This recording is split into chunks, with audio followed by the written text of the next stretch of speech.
नमस्कार दोस्तों, हमारे YouTube channel Nikhil Dixit talk में आप सभी का स्वागत एवं अभिनंदन है। दोस्तों, आज मैं आप सभी के लिए एक बेहतरीन सा वीडियो लेके आया हूँ। जो वीडियो हमारा दोस्तों बायोलॉजी से रिलेटेड है। दोस्तों, बायोलॉजी का एक चैप्टर है ब्लड। आज मैं आपको पूरी तरह से डिस्क्राइब करूंगा कि आखिर ब्लड होता क्या है, आखिर रक्त क्या होता है और रक्त का हमारे जीवन में क्या रोल है, क्या इम्पोर्टेंस है। ये सभी तमाम जानकारी आपको इस वीडियो के माध्यम से मिलने वाली हैं। अगर चैनल पर पहली बार विजिट कर रहे हो तो चैनल को सब्सक्राइब कर लीजिए और बेल आइकन को भी प्रेस कर लीजिए ताकि आगे आने वाले सभी वीडियोस की नोटिफिकेशन सबसे पहले आपके पास पहुंच सके। इसी के साथ हम अपने वीडियो की शुरुआत करते हैं। ज़्यादा आपका समय ना गवाते हुए वीडियो की शुरुआत करते हैं। वीडियो की शुरुआत करने से पहले एक बार आपको फिर इन्फॉर्म करे दे रहा हूं कि हमारे यूट्यूब चैनल पर आप सभी को maths, science, reasoning, Hindi, English ये सभी तमाम वीडियो समय समय पर मिला करते हैं। चैनल को ज़रूर सब्सक्राइब कर लीजिएगा। तो आज का जो हमारा चैप्टर है वो है ब्लड। ब्लड दोस्तों क्या होता है और क्या इसका रोल होता है हमारे जीवन में, हमारी लाइफ में इसका क्या रोल होता है, हमारे जीव जंतु में इसका क्या रोल होता है, ये सभी तमाम जानकारी आपको इस वीडियो के माध्यम से मिलने वाली है। वीडियो में अंत तक ज़रूर बने रहिएगा। अगर आप वीडियो को स्किप कर देते हैं तो हमारे द्वारा जो भी जानकारी यहाँ से डिलीवर्ड की जाती है तो आपको पूरी तरह से समझ में नहीं आएगी। वीडियो को स्किप बिल्कुल भी मत करिएगा। इसी के साथ हम अपनी वीडियो की शुरुआत करते हैं। आज का जो हमारा चैप्टर है वो है ब्लड। ब्लड दोस्तों हमारा बायोलॉजी का एक चैप्टर है दोस्तों, और बायोलॉजी का हमारा एक चैप्टर है जिसका नेम है ब्लड। इस ब्लड के बारे में आज आप सभी को मैं बेहतरीन सी जानकारी देने वाला हूँ, ध्यान से सुनिएगा। दोस्तों, ब्लड रक्त परिसंचरण तंत्र। दोस्तों आपके सामने देखिए यहाँ पे डायग्राम दे रखा है रक्त परिसंचरण तंत्र का। यहाँ पे आपके सामने देखिए डायग्राम दे रखा है, आप देख सकते हैं। आपके सामने देखिए ये डायग्राम दे रखा है, ये देखिए रक्त परिसंचरण तंत्र। अब चलिए आगे चलता हूँ। अब मैं अपने वीडियो की शुरुआत करता हूँ कि आखिर रक्त होता क्या है। दोस्तों विदाउट ब्लड हमारी जो लाइफ है पॉसिबल नहीं है। पॉसिबल क्यों नहीं है? क्योंकि दोस्तों जब हमारे बॉडी में ब्लड ही नहीं होगा तो हमारा जीना इम्पॉसिबल है, नामुमकिन है। क्योंकि दोस्तों ब्लड के थ्रू ही हमारी बॉडी का मूवमेंट होता है और हमारी बॉडी में ऑक्सीजन जाती है, पूरी बॉडी में हमारी ऑक्सीजन जाती है और हमारे बॉडी से बाहर कार्बन डाइऑक्साइड जाती है। दोस्तों ये सभी प्रक्रिया हमारे ब्लड के थ्रू ही होती हैं। ये बात आपको ध्यान देने योग्य है कि दोस्तों हमारी बॉडी में जो भी ऑक्सीजन का ट्रांसपोर्ट होता है, जैसे हम लोग ऑक्सीजन लेते हैं पेड़ पौधों से और हम लोग कार्बन डाइऑक्साइड देते हैं पेड़ पौधों को, तो ये दोस्तों जो भी क्रियाएं हैं वो हमारी ब्लड के द्वारा ही होती हैं। क्योंकि हमारी बॉडी में जहाँ जहाँ ऑक्सीजन जाती है, हमारी पूरी बॉडी में ऑक्सीजन जाती है, वो ब्लड ही दोस्तों लेके जाता है।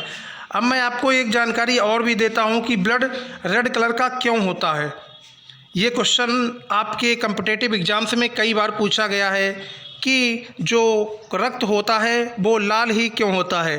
दोस्तों रक्त इसलिए लाल होता है क्योंकि इसमें हीमोग्लोबिन पाया जाता है, इसमें हीमोग्लोबिन पाया जाता है। इसी के कारण रक्त जो है, रक्त का कलर होता है लाल।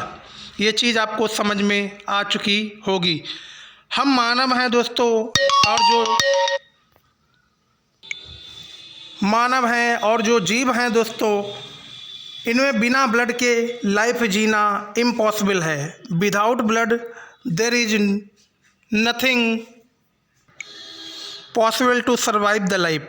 दोस्तों बिना ब्लड के हम अपनी लाइफ जी नहीं सकते, क्योंकि जब हमारे शरीर में रक्त ही नहीं होगा तो हमारा शरीर काम ही नहीं करेगा, हमारा शरीर वर्क ही नहीं करेगा। तो दोस्तों हमारी जो बॉडी है वो कई प्रकार के पार्ट्स से मिलके बनी होती है। दोस्तों अगर हमारी बॉडी में कोई भी एक पार्ट की कमी हो जाती है तो हमें उसका बहुत ही ज़्यादा दुष्प्रभाव पड़ता है। अगर एक भी पार्ट की आपके बॉडी में कमी हो जाती है तो उसका दोस्तों आपके बॉडी पे फ़र्क ज़रूर पड़ता है। पर ब्लड ऐसी चीज़ है दोस्तों, ये अगर आपकी बॉडी में नहीं है तो इसके बिना तो आपकी लाइफ सरवाइव होना इम्पॉसिबल है। सो दोस्तों, अब आगे चल के आपको और भी बेहतरीन सी जानकारी देने वाला हूँ। हमारे साथ वीडियो में अंत तक बने रहिएगा। दोस्तों, रक्त का संगठन, अब मैं आपको बताऊंगा कि रक्त का संगठन क्या है। दोस्तों, रक्त का संगठन, रक्त का संगठन। मानव वयस्क में कुल 5 से 6 लीटर रक्त होता है। दोस्तों, जो हमारे ह्यूमन होते हैं, जो हमारे मानव होते हैं दोस्तों, उनमें 5 से 6 लीटर रक्त होता है। एक स्वस्थ आदमी में, एक स्वस्थ व्यक्ति में 5 से 6 लीटर रक्त मौजूद होता है। एक जो स्वस्थ मानव होता है उसके अंदर 5 से 6 लीटर ब्लड होता है। और दोस्तों, ब्लड का जो पीएच होता है, ब्लड का पीएच कितना होता है? ब्लड का पीएच होता है 7.4। ये चीज़ आपसे पूछ ली जाती है कि ब्लड का पीएच बताइएगा, तो ध्यान रखने योग्य ये बात है कि ब्लड का जो पीएच होता है वो होता है 7.4। अब आगे चल के और भी आपको बेहतरीन सी जानकारी देता हूँ दोस्तों। अब जो ब्लड है इसके कौन कौन से पार्ट हैं और कितने पार्ट हैं और कितने पार्ट्स में ये डिवाइड है और कौन सा पार्ट कितना रोल प्ले करता है ब्लड के अंदर। अब दोस्तों, इसके 2 पार्ट हैं। एक पार्ट है प्लाज्मा, एक पार्ट है प्लाज्मा और दूसरा पार्ट है रक्त कोशिकाएं, रक्त कोशिकाएं, दूसरा पार्ट है रक्त कोशिकाएं। अब दोस्तों, यहाँ पे ध्यान देने योग्य चीज़ है कि जो हमारा प्लाज्मा होता है, प्लाज्मा होता है 55%। ब्लड के अंदर जो प्लाज्मा होता है वो होता है 55%। और जो हमारी रक्त कोशिकाएं होती हैं वो ब्लड के अंदर कितनी होती हैं? 45% होती हैं। 45% हमारी रक्त कोशिकाएं होती हैं ब्लड के अंदर और 55% हमारा प्लाज्मा होता है ब्लड के अंदर। दोस्तों, प्लाज्मा किन किन चीज़ों से बन के मतलब मिलके बनता है? तो ध्यान रखने योग्य चीज़ है, जो प्लाज्मा है वो पानी प्लस अन्य पदार्थ चीज़ों के मेल से क्या बनता है? प्लाज्मा बनता है। पानी दोस्तों कितना होता है? पानी होता है 90% और जो अन्य पदार्थ होते हैं वो होते हैं 10%। अन्य पदार्थ जो होते हैं वो होते हैं कितने? 10%। अब जो दोस्तों रक्त कोशिकाएं हैं, अब रक्त कोशिकाओं के भी कुछ पार्ट हैं। रक्त कोशिकाओं को भी विभाजन किया गया है। तो विभाजन, जब रक्त कोशिकाओं को विभाजन किया गया है कितने प्रकार में? 3 प्रकार में। एक होता है आरबीसी, दूसरा होता है डब्ल्यूबीसी, तीसरा होता है प्लेटलेट्स। तीसरा क्या होता है? प्लेटलेट्स। दोस्तों, आरबीसी की फुल फॉर्म होती है रेड ब्लड कार्पकल्स और डब्ल्यूबीसी की फुल फॉर्म होती है वाइट ब्लड कार्पकल्स। और थर्ड जो होता है हमारा प्लेटलेट्स। दोस्तों, प्लेटलेट्स का वर्क ये होता है, जैसे आपके कहीं भी चोट लग जाए, आपकी बॉडी में कहीं भी चोट लग जाए, उसके बाद देखिए आपके बॉडी से मतलब जहाँ पे चोट लगी है वहाँ से कुछ ही समय में ब्लड निकलना स्टार्ट हो जाता है। जब ब्लड निकलना स्टार्ट हो जाता है उसके कुछ ही समय बाद आप देखिएगा वहाँ पे थक्का जैसा बनना स्टार्ट हो जाता है। थक्का का मतलब ये है कि वहाँ पे सूखा सूखा ब्लड होने लगता है, बिल्कुल मतलब कुछ गाढ़ा टाइप का ब्लड वहाँ पे होने लगता है। तो ये किसका वर्क होता है दोस्तों? ये वर्क होता है प्लेटलेट्स का। प्लेटलेट्स का वर्क होता है क्लॉटिंग ऑफ ब्लड, मतलब खून का थक्का बनाना। अब दोस्तों, यहाँ पे आपको बताते हैं कि प्लाज्मा का क्या रोल होता है हमारे बॉडी में। प्लाज्मा का क्या रोल होता है ब्लड के अंदर, प्लाज्मा के कार्य। अब मैं आपको बताता हूँ work of plasma. Fibrinogen protein. दोस्तों, जो प्लाज्मा होता है उसके अंदर एक प्रोटीन पाई जाती है जिसका नाम है fibrinogen protein. Fibrinogen protein plasma के अंदर पाई जाती है जिसका वर्क होता है रक्त का थक्का जमने में मदद करता है। दोस्तों, मैंने अभी आपको बताया था कि जो प्लेटलेट्स का वर्क होता है क्लॉटिंग कराने में, मतलब ब्लड का थक्का बनाने में, पर जो हमारा प्लाज्मा होता है ये भी बहुत ही ज़्यादा अहम रोल प्ले करता है खून के थक्का बनाने में, मतलब क्लॉटिंग ऑफ ब्लड में प्लाज्मा भी बहुत बड़ा अहम रोल प्ले करता है। ताप नियंत्रित रखता है। दोस्तों जो प्लाज्मा होता है वो हमारे बॉडी का जो टेम्परेचर है, मतलब ताप है, उसे क्या रखता है, मेंटेन रखता है, मतलब कंट्रोल रखता है, मतलब नियंत्रित रखता है। घाव भरने का काम करता है। प्लाज्मा क्या करता है, घाव भरने का काम करता है।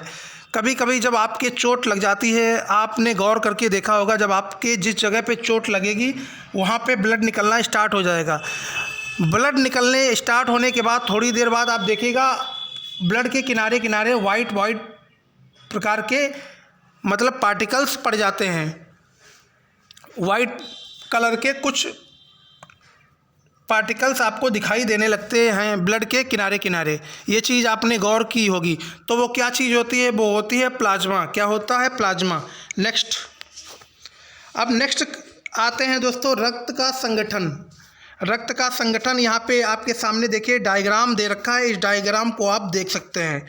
यहाँ पे देखिए प्लाज्मा होता है दोस्तों, और यहाँ पे लाल रक्त कणिकाएँ आरबीसी यहाँ पे होती हैं। ये वाली जो रेड कलर की हैं ये हैं क्या, आरबीसी।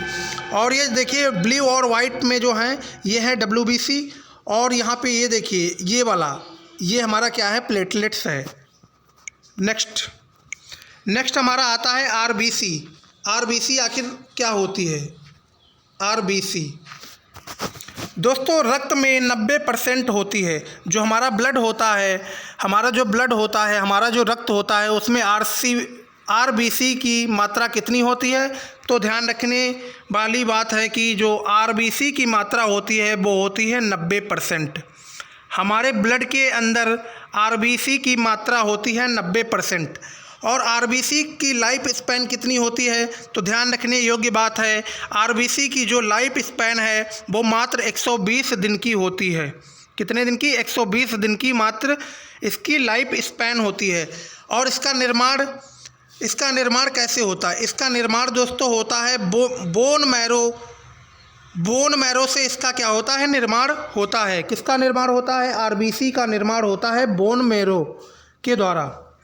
अब दोस्तों इसकी मृत्यु को क्या बोला जाता है, इसकी मृत्यु को बोला जाता है प्लीहा, स्प्लीन बोला जाता है, जिसका मतलब होता है आरबीसी का कब्रिस्तान। जैसे आरबीसी का कब्रिस्तान क्या बोला जाता है, स्प्लीन। आरबीसी का कब्रिस्तान बोला जाता है स्प्लीन को। और इसका आरबीसी का वर्क क्या होता है, अभी मैंने शुरुआत में ही आपको बताया था, ऑक्सीजन और कार्बन डाइऑक्साइड का संवहन करना। इसका वर्क होता है ऑक्सीजन और कार्बन डाइऑक्साइड का संवहन करना। आरबीसी में हीमोग्लोबिन नामक प्रोटीन पाया जाता है, जिसके कारण रक्त का रंग लाल होता है। मैंने आपको शुरुआत में ही बताया था कि जो आरबीसी होती है उसमें हीमोग्लोबिन नामक प्रोटीन पाई जाती है। कौन सी प्रोटीन पाई जाती है, हीमोग्लोबिन नामक प्रोटीन पाई जाती है। प्रोटीन की वजह से ही दोस्तों आरबीसी जो होता है उसका रंग जो होता है लाल होता है, उसका जो कलर होता है वो होता है रेड। आरबीसी की कमी से होने वाले रोग, दोस्तों आरबीसी की कमी से होने वाले यहाँ पे रोग आपके सामने दिख रहे होंगे। पहला रोग है एनीमिया। एनीमिया किसकी कमी से होता है, तो ध्यान रखने वाली बात है कि जो एनीमिया है वो आरबीसी की कमी से हो जाती है। दूसरा है पीलिया, जिसे हम इंग्लिश में बोलते हैं जॉन्डिस। दोस्तों जो पीलिया बीमारी होती है वो किसकी कमी से होती है, आरबीसी की कमी से होती है। नेक्स्ट हमारा आता है डब्ल्यूबीसी। नेक्स्ट क्या आता है, डब्ल्यूबीसी सबसे कम होती है रक्त में। दोस्तों जो डब्ल्यूबीसी की मात्रा होती है वो सबसे कम होती है। किसके अंदर सबसे कम होती है, ब्लड के अंदर सबसे कम मात्रा होती है डब्ल्यूबीसी की मात्रा ब्लड के अंदर, खून के अंदर कम होती है। और इसकी लाइफ स्पैन कितनी होती है, मात्र 3 से 4 दिन इसकी लाइफ स्पैन होती है। मात्र 3 से 4 दिन मात्र ये जिंदा रहती है। आकार में सबसे बड़ी होती है। दोस्तों जो इसका बॉडी स्ट्रक्चर है, मतलब जो इसका आकार है उसमें ये सबसे बड़ी होती है। कौन बड़ा होता है सबसे, डब्ल्यूबीसी सबसे बड़ा होता है आकार में। निर्माण इसका किसके द्वारा होता है, तो याद रखिएगा निर्माण बोन मैरो के द्वारा होता है। मृत्यु इसकी कहाँ होती है, तो ध्यान रखने वाली बात है, मृत्यु जो होती है वो रक्त के अंदर ही होती है। और इसका वर्क क्या है दोस्तों? इम्यून सिस्टम प्रतिरोध क्षमता को बढ़ाता है, रोगाणुओं से रक्षा करना, घाव भरने का काम होता है। दोस्तों यहाँ पे ध्यान देने वाली चीज़ है, आपके कम्पिटिटिव एग्जाम्स में पूछ लिया जाता है कि WBC का क्या वर्क होता है।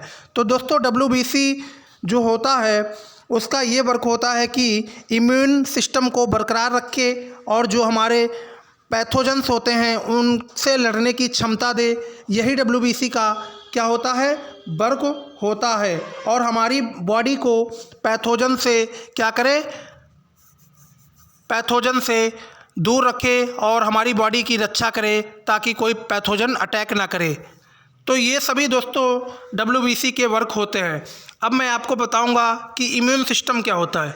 तो ध्यान रखने वाली चीज़ है कि इम्यून सिस्टम ये होता है, जैसे दोस्तों आपकी बॉडी पे छोटी मोटी कोई भी बीमारी का अटैक हुआ आपकी बॉडी पर, जैसे आपके नॉर्मल फीवर आ गया या आपके कफ आने लगा या खांसी जुकाम बुखार, जो भी आपके बीमारी होने लगी जैसे नॉर्मल वे में जो भी होने लगी, तो हमारी बॉडी में दोस्तों इम्यून सिस्टम होता है। इम्यून सिस्टम का वर्क ही यही होता है कि वो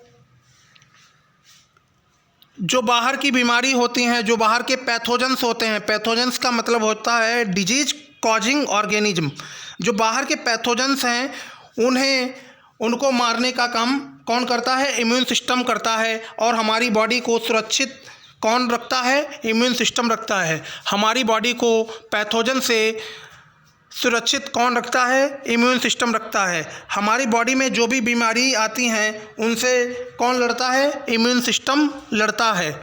इतनी चीज़ आपको समझ में आ चुकी होगी। अब दोस्तों आगे देखिएगा ये कितने टाइप की होती हैं। तो ये मात्र 2 प्रकार की होती हैं। एक होता है लिम्फोसाइट और दूसरा होता है मोनोसाइट। दोस्तों जो मोनोसाइट होता है ये लार्जेस्ट सेल ऑफ बॉडी, इसी को हम बोलते हैं लार्जेस्ट सेल ऑफ बॉडी। ये सबसे बड़ी कोशिका होती है शरीर की। वो श्वेत रक्त कणिकाओं जो बीमारियों से बचाती हैं। दोस्तों जो लिम्फोसाइट हैं, लिम्फोसाइट का वर्क ये होता है कि जो रक्त कणिकाएँ जो बीमारियों से बचाती हैं, लिम्फोसाइट का वर्क यही होता है कि लिम्फोसाइट ये वर्क करता है कि जो हमारा बॉडी है उसे मतलब पैथोजन से बचाता है, मतलब जो भी बीमारी हैं उनसे बचाने का काम कौन करता है? लिम्फोसाइट करता है। और मोनोसाइट का काम ये होता है जो घाव को भरने का काम करती है। जैसे आपके कोई भी चोट लग जाए उसके बाद घाव जो धीरे धीरे भरने लगता है, वो किसका काम होता है? वो होता है मोनोसाइट का काम। WBC से होने वाले रोग, दोस्तों जो WBC की कमी से होने वाले जो रोग हैं वो इस प्रकार हैं। पहला रोग है HIV वायरस के कारण होता है। दोस्तों पहला जो रोग है वो है एड्स। पहला रोग है एड्स। एड्स किसके कारण होता है? तो ध्यान रखिएगा, एड्स जो है वो HIV वायरस के कारण होता है। किसके कारण होता है? HIV virus. और दूसरा है ब्लड कैंसर। दूसरा क्या कारण है? दूसरी कौन सी बीमारी है? Blood cancer. अब दोस्तों यहाँ पे देखिए विटामिन ए रक्त में WBC को बढ़ाता है। अब दोस्तों जैसे मैंने आपको बताया कि WBC की कमी से होने वाले रक्त, अब मैं आपको ये बताऊंगा कि WBC की मात्रा को आप कैसे एक सीमित स्तर तक रख सकते हैं, आपकी बॉडी में WBC की कमी ना आए, इसके क्या उपाय हैं। तो मैं आपको उपाय बताने जा रहा हूँ। दोस्तों विटामिन ए रक्त में WBC को बढ़ाता है। दोस्तों विटामिन ए में जो भी हमारे वेजिटेबल्स या फ्रूट्स वगैरह आते हैं, अगर आप इनका समय समय पर सेवन करते हैं तो आपके ब्लड में WBC की कमी कभी नहीं आएगी।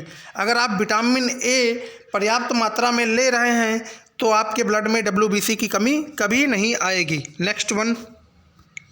नेक्स्ट हमारा है प्लेटलेट्स। अभी मैंने आपको शुरुआत में ही बताया था कि प्लेटलेट्स का वर्क ही होता है क्लॉटिंग ऑफ ब्लड, मतलब खून का थक्का बनाना प्लेटलेट्स का वर्क होता है। रक्त में संख्या 4.5 लाख से 6 लाख पर लीटर होती है। दोस्तों जो प्लेटलेट्स होती हैं इनका मतलब हमारे ब्लड में इनकी संख्या क्या होती है, मैं आपको बताने जा रहा हूँ कि जो प्लेटलेट्स होती हैं इनकी संख्या हमारे ब्लड में कितनी होती है।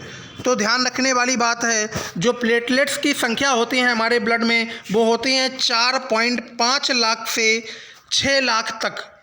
4.5 लाख से 6 लाख तक इनकी संख्या होती है हमारे ब्लड के अंदर। इनका कार्य क्या होता है? कार्य मैंने आपको पहले ही बता दिया था कि खून का क्या करना, थक्का बनाना, शरीर में कट लग जाने पर रक्त के बहाव को रोकना।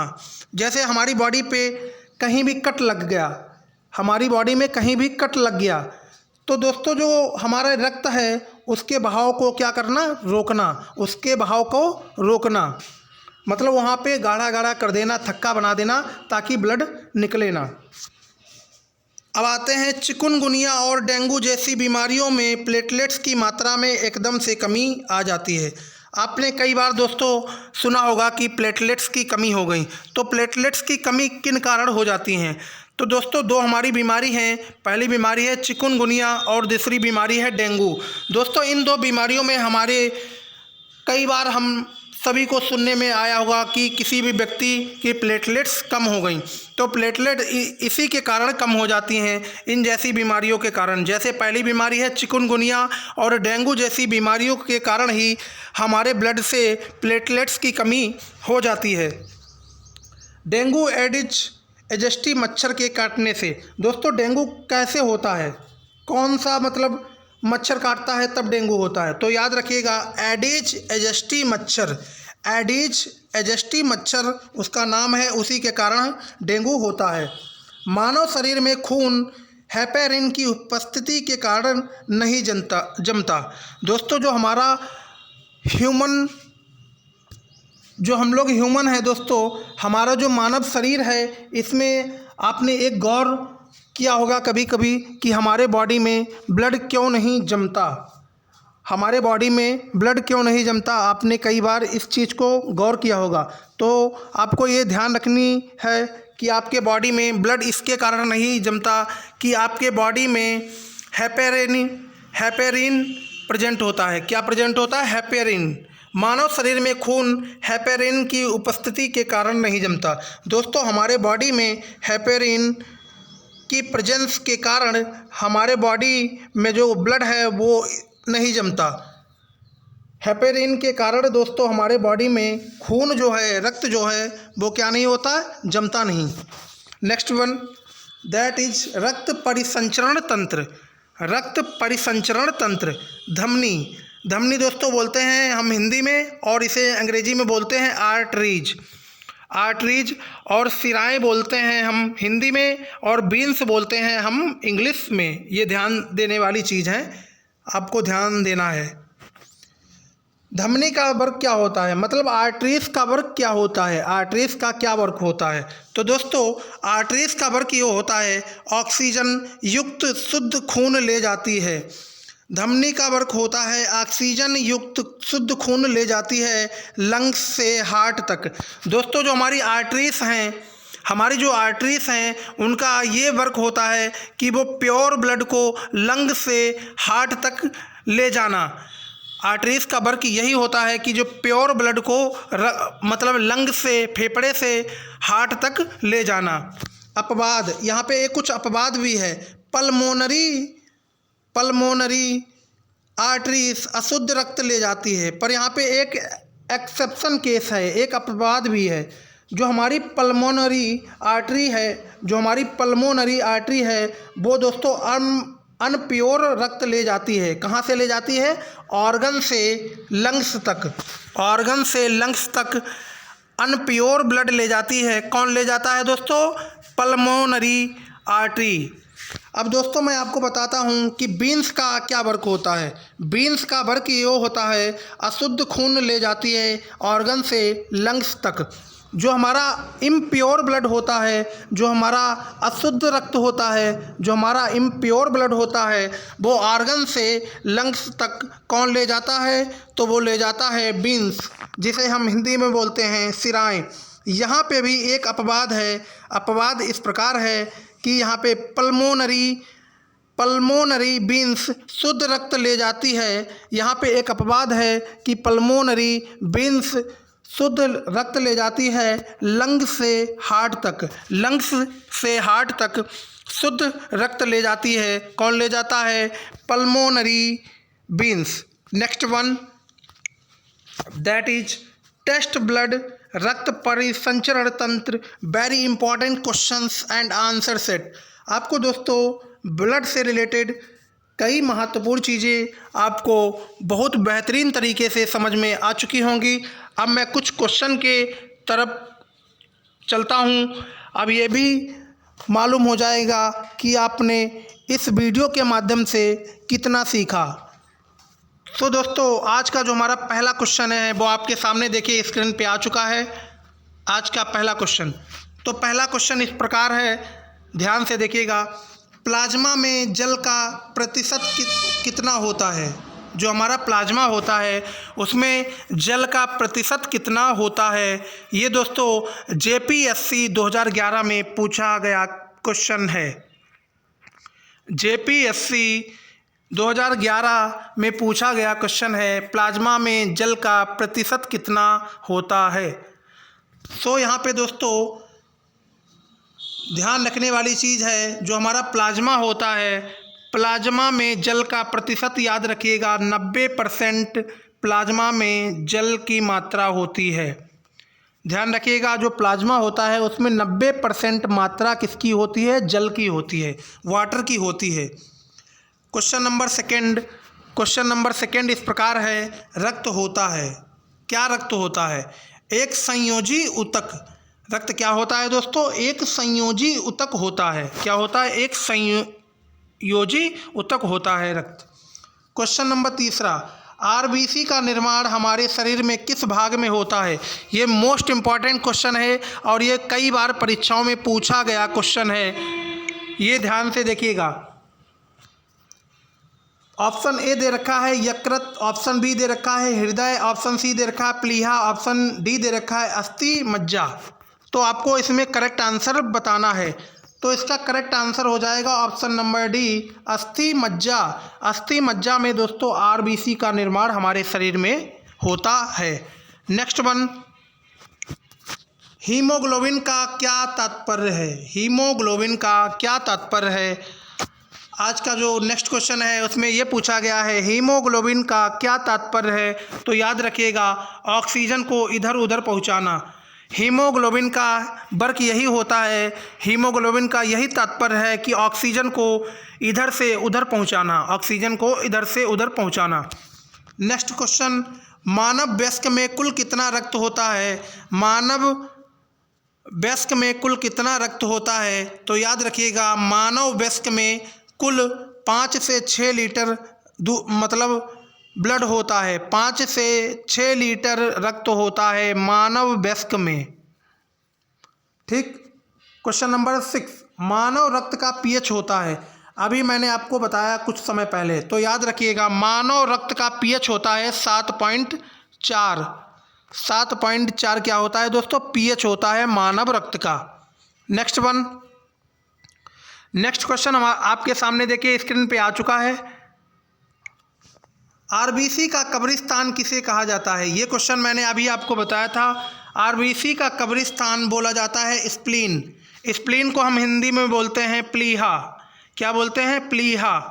दोस्तों आरबीसी का कब्रिस्तान बोला जाता है स्प्लीन को। क्वेश्चन नंबर 8, रक्त का लाल रंग किसके कारण होता है? अभी मैंने आपको कुछ समय पहले ही बताया था कि जो हमारा रक्त है वो लाल कलर का क्यों होता है, मतलब रेड कलर का ही क्यों होता है, किसकी प्रेजेंस के कारण ये लाल कलर का रहता है? तो याद रखिएगा हीमोग्लोबिन प्रोटीन की प्रेजेंस के कारण जो हमारा रक्त होता है, जो हमारा ब्लड होता है वो रेड इन कलर होता है, मतलब लाल कलर होता है। क्वेश्चन नंबर 9, डब्ल्यूबीसी का मुख्य कार्य क्या होता है? आपसे पूछा गया है डब्ल्यूबीसी का मुख्य कार्य क्या होता है? तो डब्ल्यूबीसी का मुख्य कार्य ये होता है प्रतिरोध क्षमता बढ़ाना। प्रतिरोध क्षमता बढ़ाना डब्ल्यूबीसी का मुख्य कारण होता है। So next one, question number 10, WBC की मात्रा सामान्य से अधिक हो जाना कहलाता है। जैसे दोस्तों आपकी बॉडी में WBC की मात्रा एक सामान्य है और एकदम से इंक्रीज हो जाए, मतलब एकदम से बढ़ जाए, तो उसे क्या बोलते हैं? तो उसे बोलते हैं ल्यूकेनिया। क्या बोलते हैं? ल्यूकेनिया। उसे क्या बोलते हैं? ल्यूकेनिया। क्वेश्चन नंबर 11, रक्त का शुद्धिकरण कहाँ होता है? रक्त का शुद्धिकरण कहाँ होता है? मतलब रक्त का शुद्धिकरण कहाँ होता है, ये आपको बताना है। तो याद रखिएगा, रक्त का जो शुद्धिकरण है वो फेफड़े में होता है। कहाँ होता है? फेफड़े में। फेफड़े में होता है, मतलब लंग्स में होता है रक्त का शुद्धिकरण। Next question, that is last one, मानव शरीर में खून किसकी उपस्थिति के कारण नहीं जमता? अभी मैंने आपको बताया कि मानव शरीर में हेपेरिन के कारण ब्लड जो है वो जमता नहीं है। किसके कारण? हेपेरिन के कारण ब्लड जो है वो जमता नहीं है मानव शरीर के अंदर, हेपेरिन।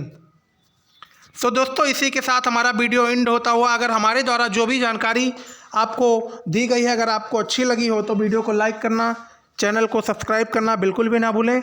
और ऐसे ही तमाम जानकारी पाने के लिए चैनल को आज ही सब्सक्राइब कर लीजिएगा, क्योंकि हमारे इस चैनल के माध्यम से आप सभी को समय समय पर बेहतरीन से बेहतरीन जानकारी मिलती रहती है। तो चैनल को ज़रूर सब्सक्राइब कर लीजिएगा और सपोर्ट करिएगा। तो दोस्तों इसी के साथ हमारा वीडियो एंड होता हुआ, जय हिंद, जय भारत। और हमारा चैनल है दोस्तों निखिल दीक्षित टॉक। निखिल दीक्षित टॉक हमारा यूट्यूब चैनल है, इसे याद रखिएगा, निखिल। जैसे ही आप ये नाम डालेंगे आप अपने चैनल पर, वैसे ही आपके सामने पहला ही चैनल आ जाएगा, निखिल दीक्षित टॉक।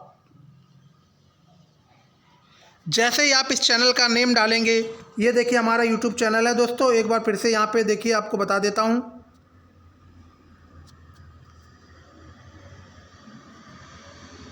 निखिल दीक्षित टॉक, ये हमारे यूट्यूब चैनल का नेम है। यहाँ पे आपको maths, trick, reasoning, English, Hindi, science, GK, ETC, ये सभी प्रकार के वीडियोस आपको समय समय पर मिलते रहते हैं। जय हिंद, जय भारत, धन्यवाद।